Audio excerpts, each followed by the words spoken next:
प्रतिवर्षीप्रमाणे 13 जुलै 2026 रोजी नरवीर शिवा काशीद यांची पुण्यतिथी पन्हाळ्याच्या पायथ्याशी समाधी स्थळावर होणार आहे।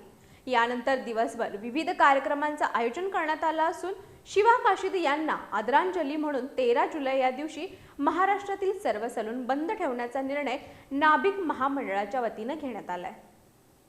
पन्हाळ्याचा पाऊस म्हणजे घरातून पाय बाहेर काढू न देणारा, त्यात शिवकाळातील पाऊस म्हणजे काही बोलण्याच्या पलीकडचा, त्यात सोसाट्याचा वारा, रात्रीचा पडलेला काळोख आणि सिद्धी जोहरचा पन्हाळगडाला घट्ट पडलेला वेढा आणि या वेड्यात अडकलेले छत्रपती शिवाजी महाराज। पण महाराजांनी हा वेढा एका क्षणात भेदला आणि विशाल गडाकडे कूच केली। यावेळी शत्रूला चकवा देण्यासाठी प्रति शिवाजी बनलेले शिवा काशीद यांनी स्वराज्यासाठी दिलेलं बलिदान हे न विसरण्यासारखंच। शिवा काशीद यांचं अजरामर कार्य इतिहासाच्या पुस्तकात सुवर्ण अक्षरांनी लिहिलं गेलंय। शिवा काशीद यांच्यासह मावळ्यांनी दिलेल्या बलिदानाला 10 वेळा सलाम केला तरी तो कमीच ठरणार।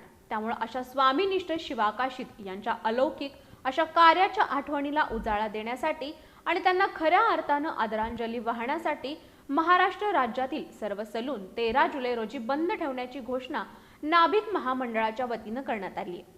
या पुण्यतिथी दिनानिमित्त नेबापुरीतल्या नरवीर शिवा काशीद समाधीस्थळ इथं खासदार छत्रपती शाहू महाराज, कोल्हापूरचे पालकमंत्री प्रकाश आबिटकर, शाहूवाडी पन्हाळ्याचे आमदार विनय कोरे, करवीर पन्हाळ्याचे आमदार चंद्रदीप नरके, खासदार धैर्यशील माने यांच्या प्रमुख उपस्थितीत अभिवादन करून कार्यक्रम आयोजित करण्यात आला आहे।